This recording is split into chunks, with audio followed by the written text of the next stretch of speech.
Halo, Assalamualaikum warahmatullahi wabarakatuh. Ketemu lagi dengan saya Dr. Wahyu Triasmara dari Klinik Biaru Skincare di Ruang Sehat dan Cantik bersama Dr. Wahyu Triasmara.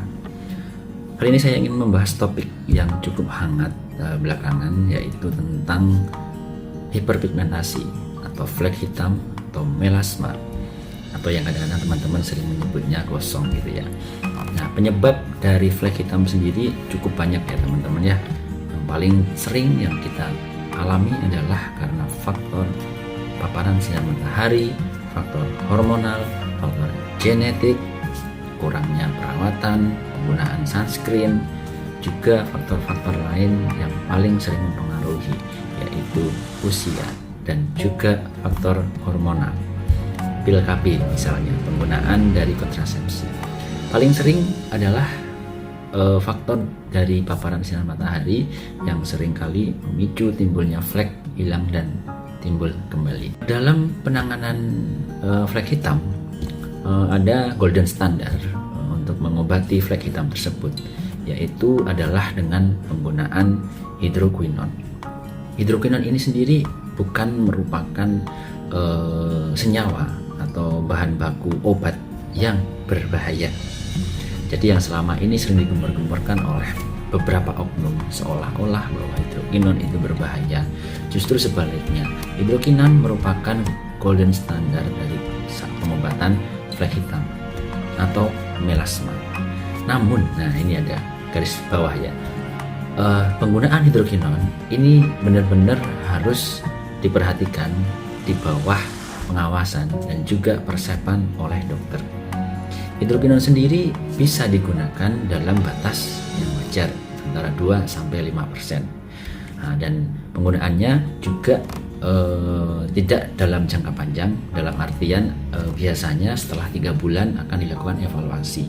Jika diperlukan bisa dilakukan penggunaan lebih lanjut, nah, biasanya sampai 1 tahun dengan dosis yang lebih ringan, 2% misalnya. Nah, itu kami ambil informasi ini bukan tanpa dasar, tapi salah satunya adalah berdasarkan dari jurnal yang teman-teman bisa baca, Indian Journal of Dermatology.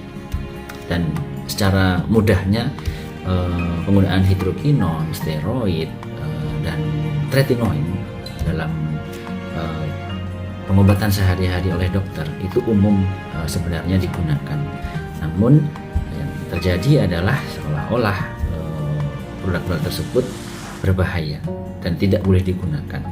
Memang benar kalau digunakan secara umum oleh orang umum itu tidak diperbolehkan ya teman-teman ya. Namun secara penggunaan secara farmakologi di dunia kedokteran itu masih digunakan sebagai golden standard dalam pengobatan melasma atau flek hitam.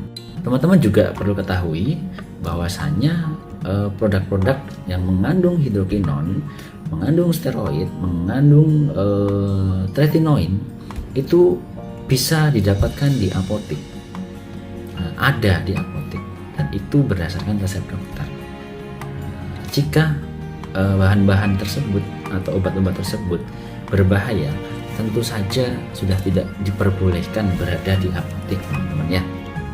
Nah, ini jadi yang perlu teman-teman garis bawahi, bahwa teman-teman juga harus ketahui bahwasannya hidroquinon bahkan sampai 5% itu beredar di apotek, dan bisa didapatkan, namun di bawah pengawasan dan resep dokter. Kenyataannya tapi sekarang kalau teman-teman ke apotek bisa mendapatkannya secara bebas. Nah, itu yang sebenarnya tidak diperkenankan teman-teman ya. Nah, oleh karena itu jika ada oknum-oknum yang mengatasnamakan, ya entahlah maksudnya apa, bilang bahwa hidroquinon itu berbahaya, hidroquinon itu tidak diperbolehkan digunakan. Dan kadang-kadang ada yang salah kaprah, hidroquinon dikira merkuri.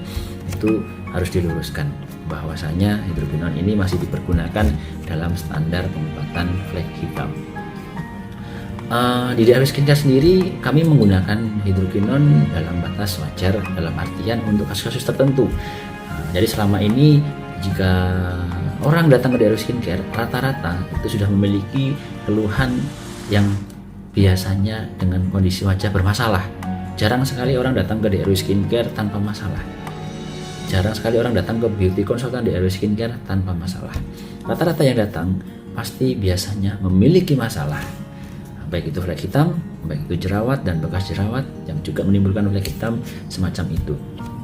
Jadi mohon maaf ketika ada pasien yang barangkali sebulan, 2 bulan, 3 bulan belum sembuh, belum membaik, lantas bicara komplain begini begitu, ya kami mohon maaf, memang mengobati flek hitam bukan perkara mudah, tapi membutuhkan proses, membutuhkan waktu, dan membutuhkan kesabaran serta ketelatenan. Kadang-kadang juga karena exposure paparan sinar matahari yang tinggi, flek hitam selama pengobatan sama perawatan juga bisa muncul lagi. Nah, yang sangat disayangkan hal-hal semacam itu membuat orang menjadi down, menjadi drop, dan akhirnya bahasa Jawanya mutung gitu ya.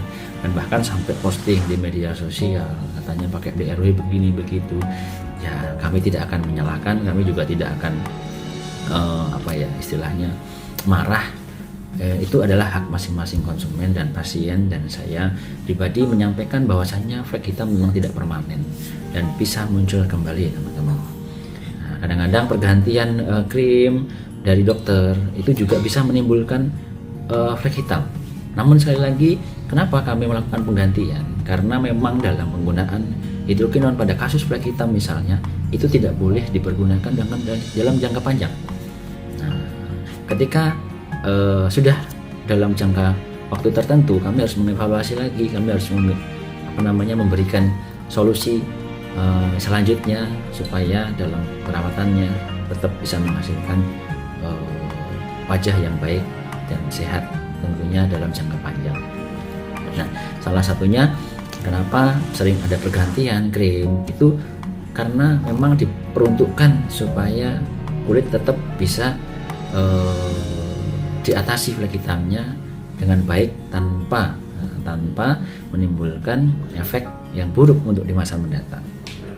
Mengenai timbulnya efek dalam penggunaan, misalnya ada rasa yang tidak nyaman, mungkin jadi gelap kembali, jadi purging, ya itu harus teman-teman pahami semua bahwa memang bisa terjadi, dan itu semua insya Allah akan bisa diatasi dengan baik ketika teman-teman tetap sabar dan telaten dalam menjalani perawatan.